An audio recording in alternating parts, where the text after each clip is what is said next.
20 ఏళ్ల పాటు కష్టపడి కట్టుకున్న ఆర్థిక సౌధం కుప్పకూలుతోంది. అమెరికాతో ఫ్రెండ్షిప్ చేసినందుకు భారీ మూల్యం చెల్లించుకుంటోంది దుబాయ్. ఫైర్ ఫైటింగ్ లో మేమే ఫస్ట్ అని డబ్బా కొట్టుకున్న దుబాయ్ యుద్ధ భూమిలో ప్రేక్షక పాత్రకే పరిమితమవుతోందా లేక ఇరాన్ పై తిరగబడుతుందా తెలీదు. కానీ ఆలోగానే జరగాల్సిన నష్టమంతా జరిగిపోయింది. బ్రాండ్ దుబాయ్ దెబ్బైపోయింది. దుబాయ్ డ్రీమ్స్ గల్లంతైపోయాయి. దుబాయ్ డ్యామేజ్ ఎవరికి అడ్వాంటేజ్ చూద్దాం ఇవాల్టి బర్నింగ్ టాపిక్ లో. Let's start.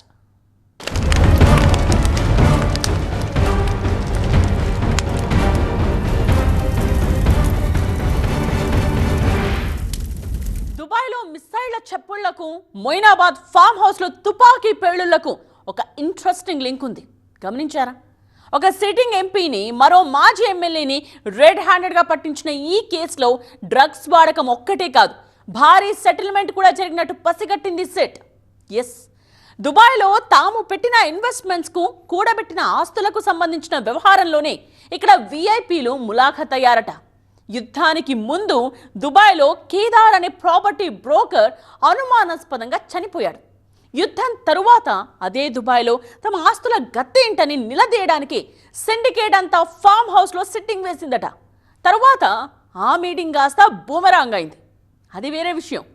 కానీ దుబాయ్లో పైసలు పెట్టిన మనోళ్ల మానసిక పరిస్థితికి ఇంతకంటే ఉదాహరణ ఇంకేం కావాలి? దుబాయ్ని స్వర్గధామం అనుకుని అక్కడి రియల్ ఎస్టేట్కి దాసోహమైన ఇటువంటి పెట్టుబడిదారులు ప్రపంచవ్యాప్తంగా లక్షలాది మంది. ముఖ్యంగా ఇండియాలోనే దుబాయ్ బాధితులు ఎక్కువట. ఇరాన్ మిసైళ్లతో ఇప్పుడు Dubai cutout కుప్పకూలిపోయింది.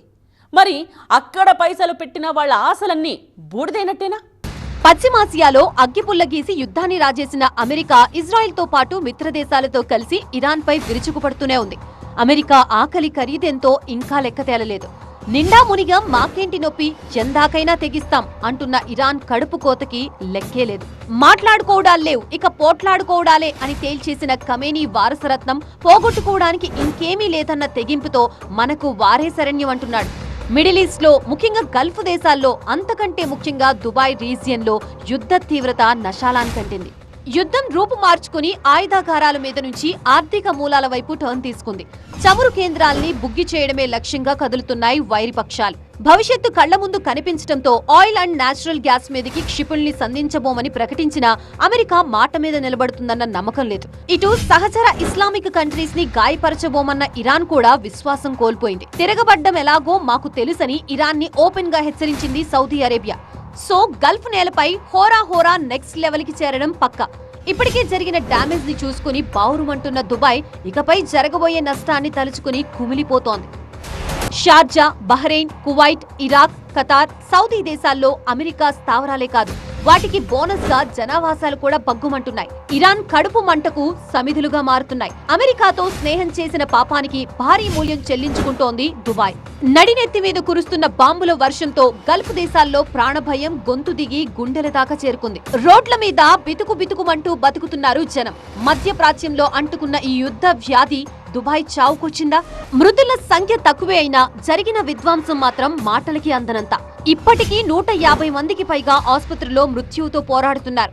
Iran drone attacks లో ఫ్యూయల్ ట్యాంకులు అంటుకుని దుబాయ్ ఇంటర్నేషనల్ ఎయిర్పోర్ట్ 30% దాకా దెబ్బతినింది. ఖరీదైన ఏరియా పామ్ జుమీరాలోని ఫైర్ మౌంట్ హోటల్, మరో landmark hotel Burj Al Arab మంటల్లో చిక్కుకుని బుగ్గిపాలయ్యాయి. మిసైల్స్ ఢీకొన్నప్పుడు పడ్డ శిథిలాలతో జబల్ కమర్షియల్ పోర్టు సిటీ మొత్తం చెత్తకుండీలా కనిపిస్తోంది. దుబాయ్ ఫైనాన్షియల్ డిస్ట్రిక్ట్ లోని కొన్ని ఎత్తైన భవనాలు మిసైళ్ల స్పేర్ పార్ట్స్ పడి డ్యామేజ్ అయ్యాయి. నిరంతర క్షిపణి దాడులతో ఎయిర్ క్వాలిటీ పడిపోయి దుబాయ్లో జనజీవనమే ప్రశ్నార్థకమైపోయింది. బతుకు జీవుడా అనుకుంటూ ఎవరికి వాళ్లు సొంత దేశాలకి వెళ్లిపోయి తలదాచుకోవడంతో దాదాపు సగం దుబాయ్ ఖాళీ అయిందని రిపోర్టులు చెప్తున్నాయి. దుబాయ్ తాజా శిథిల చిత్రానికి ఇంతకంటే ఆనవాళ్లు ఇంకేం కావాలి? ఒకప్పుడు ఎలా ఉన్న దుబాయ్ ఇప్పుడు ఇలా అయిపోయింది. ఆకాశమంత ఎత్తైన భవన విజయాలతో అభివృద్ధికి నిలువుటద్దంలా మెరిసింది ఒకప్పుడు దుబాయ్. ఏటా 3.5% జీడీపీ పెరుగుతూ ట్రేడ్ అండ్ టూరిజంలో వరల్డ్ క్లాస్ డెస్టినేషన్గా, ఎకనామికలీ మోస్ట్ స్ట్రాంగ్ అనిపించుకుంటున్న హాంకాంగ్ నే మరిపించింది దుబాయ్. అటు ప్రపంచంలోకెల్లా హైయెస్ట్ జీడీపీ ఉన్న దేశం, highly developed and most sophisticated కంట్రీగా పేరున్న సింగపూర్నే వెనక్కు నెట్టేసింది. ఫినాన్షియల్గా బలమైన వ్యక్తిత్వాన్ని చాటుకుంటూ దూసుకువెళుతోంది. సడన్గా యుద్ధం వచ్చి దుబాయ్ బంగారు బాటకు అడ్డంగా నిలబడింది. భవిష్యత్తును అగమ్యగోచరంగా మార్చేసింది. గల్ఫ్ని కాదు, మొత్తం గ్లోబ్నే ఏలాలి, నంబర్ 1 గా బతకాలి. ఇది దుబాయ్ షేక్ల గోల్డెన్ డ్రీమ్. ఈ జీల్తోనే ఒక చిన్న మత్స్యకార ద్వీపంగా ఉన్న దుబాయ్ ప్రపంచ స్థాయి ఆధునిక నగరంగా మారింది. రాకెట్ వేగంతో అద్భుతమైన రీతిలో కేవలం 5-6 దశాబ్దాల్లోనే జరిగిన అభివృద్ధి ఇది. చేపలు పట్టడం, ముత్యాల సేకరణతో మొదలై సముద్ర మార్గంలో వాణిజ్యం చేస్తూ 60 ఏళ్ల కిందట ఆయిల్ ఎగుమతులు మొదలుపెట్టి లాంగ్ టైం ప్లానింగ్ తో tourism, real estate brand image ని పెంచుకుని గ్లోబల్ బిజినెస్ హబ్ గా ఎదిగింది దుబాయ్. కానీ ఆ బిల్డప్ మొత్తం ఇరాన్ అమెరికా యుద్ధంతో తుడిచిపెట్టుకుపోయిందా? మోస్ట్ ఇంపార్టెంట్, దుబాయ్ ట్రాన్సిట్కి ఎక్కువ మంది ఉపయోగిస్తూ ఉంటారు. ఆ ట్రాన్సిట్ టెర్మినల్ 3 మీదే అటాక్ జరిగింది and it's continuously under war threat. And 5-star hotel మీద కూడా మనకి అక్కడ అటాక్ జరగడం జరిగింది. క్లోజ్ టు 1600 డ్రోన్ అటాక్స్ అనేవి దుబాయ్ మార్కెట్లో జరిగినాయి. But in a long term చూస్తే ఫండమెంటలీ మనకి Dubai market is much better than Indian market. Dubai real estate అంటే గ్లోబల్ రియాలిటీ బిజినెస్ కి హబ్, లగ్జరీ హౌసింగ్ కి వరల్డ్ క్యాపిటల్, హైయెస్ట్ రికార్డు ధరలకి గ్యారంటీ. అందుకే సెలబ్రిటీలు, సినిమా యాక్టర్స్, కంపెనీ సీఈఓలంతా గోల్డ్ మైన్ గా భావించేవాళ్ళు. ఎందుకంటే దుబాయ్ రియాలిటీ మార్కెట్ రేట్లు ఎంత ఫాస్ట్ గా పెరుగుతాయో వాళ్లకి తెలుసు. చేతిలో 1-1.5 ఉందనుకోండి, ముంబై, ఢిల్లీ, దుబాయ్లో పెట్టుబడి పెడితే 10 ఏళ్లు ఆగి చూస్తే అది ఎన్ని రెట్లవుతుంది? ముంబైలో అయితే ఏటా 4.5% అప్రిసియేషన్ తో మహా అయితే 1.5 అవుతోంది. ఢిల్లీలో 1.4 కోట్లు అవుతుంది. కానీ దుబాయ్లో మాత్రం ఏకంగా 250% పెరిగి 1.2.5 కోట్లకు పెంచి చూపిస్తోంది. ఇది లెక్క. ₹1 కోటి పెట్టి ఓ ఫ్లాట్ కొంటే ముంబైలో నెలకి 30,000 అద్దె రావచ్చు, ఢిల్లీలో 25,000 మించి రాదు. దుబాయ్లో మాత్రం 70,000 నుంచి 1,00,000 దాకా రెంటల్ ఇన్కమ్ గ్యారంటీ. ఈ దామాషా చాలదా మనోళ్ళకి దుబాయ్ రియాలిటీ మీద ఎందుకంత మమకారమో చెప్పడానికి? దుబాయ్ మార్కెట్లో రియల్ ఎస్టేట్లో మనకి వచ్చే రెంటల్ రిటర్న్స్ ప్రపంచంలోనే one of the best returns ఉన్నాయి. అండ్ మోస్ట్ ఇంపార్టెంట్లీ రిటర్న్స్ ఎక్కువ ఉండటమే కాకుండా, అంటే మనకి కనుక మనం ఒక ₹100 పెడితే మనకి rental returns close to ₹7 to ₹9 దుబాయ్లో వస్తాయి. వేరాజ్ మనకి హైదరాబాద్లో చూసినా, ఇండియాలో ఏ సిటీలో చూసినా ₹2 to ₹4 మధ్యలో అనేది వస్తూ ఉంటుంది. సో ఫండమెంటల్గా మీరు లాంగ్ టర్మ్లో చూసుకుంటే దుబాయ్ రియల్ ఎస్టేట్ ఇంకా చాలా వయబుల్ ఆప్షన్. ఎస్పెషలీ ఆ రెంటల్ రిటర్న్ మీద ఏ రకమైన ట్యాక్స్ లేకపోవడం is a very big advantage. Dubai, London, New York, ముంబైలో ఈ 4 సిటీస్ లో రియల్ ఎస్టేట్ బిజినెస్ ని పోల్చి చూసుకుంటే దుబాయ్ దే బెస్ట్ అనే క్లారిటీ ఉంది. ఎందుకంటే ఇక్కడ పెట్టే పైసలకి 4 ఏళ్లలో 2 రాబడి పక్కా. Jumeirah village circle, Dubai hills, town square, Dubai creek harbour లాంటి హాట్ స్పాట్స్ లో పైసలు పెడితే నక్కను తొక్కినట్టే. నిన్నటి దాకా దుబాయ్ లో ఫాస్టెస్ట్ గ్రోయింగ్ ఏరియాస్ ఇవే. అందుకే షారుఖ్ ఖాన్ నుంచి విరాట్ కోహ్లీ దాకా, ముఖేష్ అంబానీ నుంచి గౌతమ్ అదానీ దాకా దుబాయ్లోనే డబ్బులు పెడతారు. మచ్చుకో ఎగ్జాంపుల్ చూద్దాం. ముఖేష్ అంబానీ దుబాయ్లోని పామ్ జుమేరా దీవిలో $238 మిలియన్ పెట్టి 2 విల్లాలు కొనిపెట్టుకున్నారు. వీళ్లనే ఆదర్శంగా తీసుకుని మిగతా చిన్న చితక ఇన్వెస్టర్లు కూడా చలో దుబాయ్ అనేశారు. అల్ట్రా రిచ్ పీపుల్ మాత్రమే కాదు, ఓ మోస్తరు శ్రీమంతులందరిది ఇదే దారి. దుబాయ్లో ఓ ఫ్లాట్ ఉందంటే అది వాళ్ళకి స్టేటస్ సింబల్. కానీ రియల్ ఎస్టేట్ బిజినెస్ లో రిస్క్ ఫ్యాక్టర్ లేకుండా ఏది రాదు. దుబాయ్లో కూడా అంతే. కథ అడ్డం తిరిగితే పీడకలలు తప్పవు. ఇప్పుడు యుద్ధంతో అదే జరిగిందా? మిడిల్ ఈస్ట్ వార్ జోన్ లో మోస్ట్ ఎఫెక్టెడ్ రీజియన్ ఏదంటే ఖచ్చితంగా దుబాయ్ గ్రౌండే. అక్కడ ధ్వంసరచన మామూలుగా లేదు. 100 అంతస్తుల భవనాలు క్షిపణులతో తీవ్రంగా గాయపడ్డాయి. గతంలో బ్రాండ్ దుబాయ్ని బ్లైండ్గా నమ్ముకుని అవసరానికి మించి బూస్టింగ్ ఇచ్చుకున్నారు. World wide real estate business అంతా అటువైపు అట్రాక్ట్ అయింది. మంచి రిటర్న్స్ వస్తాయని ఆశపడి పైసలు పోసినందుకు ఇప్పుడు మౌనంగా రోధిస్తున్నారు మన ఇన్వెస్టర్స్. ఇప్పుడు యుద్ధంతో దుబాయ్ అస్సలు రంగు బయటపడుతోంది. యుద్ధం ఇంకొన్నాళ్లు కొనసాగితే దుబాయ్ వెలిసిపోవడం ఖాయం. బాగా వెలిగిన రోజుల్లో దిక్కుమాల ఆంక్షలతో విర్రవీగి ఇప్పుడు లబోదిబోమంటోంది దుబాయ్. అమెరికాను నమ్ముకున్నందుకు పీకల్ లోతు కష్టాల్లో చిక్కుకుంది. అక్కడ దుబాయ్లో బాంబులు పేలితే ఇక్కడ జూబ్లీ హిల్స్ లో గుండెలు బద్దలవుతున్నాయి. మిసైల్స్ అండ్ డ్రోన్లతో ఇరాన్ చేస్తున్న మెరుపు దాడులతో గల్ఫ్ దేశాల్లో భవనాలు నేలకూలుతుంటే, జనజీవనం ప్రశ్నార్థకమవుతుంటే మనోళ్ల ఆర్థిక మూలాలు కదులుతున్నాయి. ఎందుకట? గత ఏడాది లెక్కల ప్రకారం మొత్తం దుబాయ్ రియల్ ఎస్టేట్ మార్కెట్ 23 లక్షల కోట్లు. ఇందులో విదేశీ ఇన్వెస్టర్లదే మేజర్ పార్ట్. 40% రెసిడెన్షియల్ ప్రాపర్టీస్ అన్ని ఫారినర్లవే. ఇక్కడే ఇంకో ఆసక్తికరమైన విషయం ఏంటంటే దుబాయ్లో అతిపెద్ద ఫారిన్ ప్రాపర్టీ బయర్లు ఇండియన్లే. ఆ తర్వాతి ప్లేస్ లో బ్రిటన్ అండ్ రష్యా ఉన్నాయి. దుబాయ్లో మనోళ్లు ఏకంగా 95,000 కోట్లు పెట్టుబడి పెట్టినట్టు లెక్కుంది. ఇండియాకు వచ్చి ఎక్స్పోలు పెట్టి మరీ దుబాయ్ రియల్ ఎస్టేట్ ని ప్రమోట్ చేసుకోవడంతో గత 10 ఏళ్లుగా ఇన్వెస్ట్మెంట్లు పెరుగుతూ వస్తున్నాయి. అరబ్ కంట్రీస్ లో భవన విజయంపై మన శ్రీమంతులకు ఎందుకు అంత ఇంట్రెస్ట్? మొదటి కారణం అక్కడొచ్చే ట్యాక్స్ ఫ్రీ రెంటల్ ఇన్కమ్. అంటే వసూలయ్యే అద్దెల మీద అక్కడి ప్రభుత్వానికి ట్యాక్స్ కట్టాల్సిన పనే లేదు. రెండోది ఏంటంటే ఇక్కడ ఇల్లు కట్టుకున్న వాళ్లకు గోల్డెన్ వీసా ఫెసిలిటీ ఇస్తుంది దుబాయ్ సర్కార్. మూడోది అత్యధిక అద్దెలొచ్చేది దుబాయ్లోనే. పెట్టుబడిలో గరిష్టంగా 9% ఆదాయం గ్యారంటీ అన్నమాట. అక్కడ స్థిర నివాసం ఏర్పరచుకుని మకాం పెడితే సురక్షితంగా ఉండొచ్చని ఒక ఐడియా. పైగా ఇండియాలో పాపులర్ ప్రైవేట్ యూనివర్సిటీలన్నీ దుబాయ్లో కూడా క్యాంపస్లు తెరిచేశాయి. పిల్లల ఉన్నత విద్యకు కూడా ఢోకాలేనట్టే. ఇన్ని ఆశల నడుమ పైసలన్నీ తీసుకెళ్లి దుబాయ్ రియల్ ఎస్టేట్ లో కుమ్మరించి ఇప్పుడు కుయ్యో ముర్రో అంటున్నారు మన రియల్టర్లు. ప్రస్తుతం మిడిల్ ఈస్ట్ లో యుద్ధ వాతావరణం దుబాయ్ రియల్ ఎస్టేట్ ను నిలువునా వణికిస్తోంది. సేల్ డీడ్లు ఆగిపోయాయి. విలాసవంతమైన బీచ్ ఫ్రంట్ ప్రాపర్టీల కొనుగోలు ఒప్పందాలు కూడా నిలిచిపోయాయి. మరి 100 కోట్లు పెట్టుబడి పెట్టిన మన హైదరాబాద్ ఇన్వెస్టర్ల పరిస్థితి ఏంటి? వాళ్ల పెట్టుబడులకు ఎంతవరకు గ్యారంటీ ఉంది? భయపడి నష్టాలకైనా అమ్మేసుకోవాలా లేక వేచి చూడాలా? చాలా మంది మన వాళ్ళు ఇంకా నిర్మాణం పూర్తిగాని ప్రాజెక్టులలో ఈఎంఐలు, ఈజీ పేమెంట్ ప్లాన్ల ద్వారా పెట్టుబడి పెట్టారు. ఇప్పుడున్న ఉద్రిక్తతల వల్ల డెవలపర్లు ప్రాజెక్టులు ఆపేసే ప్రమాదం ఉందా? 9% అద్దె రాబడి, ప్రాపర్టీ రేట్లు రాబోయే రోజుల్లో పడిపోయే ప్రమాదం ఉందా? దుబాయ్ సేఫ్ హెవెన్ అనే ఇమేజ్ కి ఇప్పుడు డ్యామేజ్ అయింది. ఫలితం ఎన్ఆర్ఐల్లో తీవ్ర గందరగోళం. ఈ టెన్షన్ వల్ల అక్కడికి వెళ్లాల్సిన 1000 కోట్ల పెట్టుబడులు వెనక్కి మళ్లే అవకాశం ఉందా? దుబాయ్ మార్కెట్ డౌన్ ఫాల్ తో హైదరాబాద్ రియల్ ఎస్టేట్ మార్కెట్ కి ఏమైనా కలిసి వచ్చే అంశం అవుతుందా?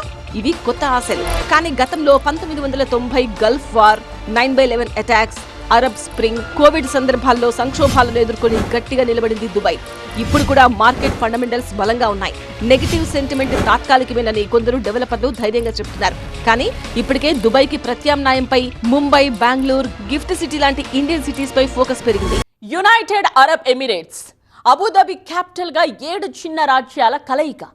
పశ్చిమాసియాలోని తూర్పు అరేబియన్ ప్రాంతం, పర్షియన్ గల్ఫ్ తీర ప్రాంతం దుబాయ్, యుఏఈ రీజియన్ కే తలమానికం. 40 లక్షలకు మించని జనాభా. కానీ అక్కడున్నది ఎక్కువ మంది విదేశీయులే అంటే నమ్ముతారా? ఎందుకంటే తమ దేశంలో లేనిదేదో ఆ దేశంలో ఉందని గట్టిగా నమ్ముతారు కనుక.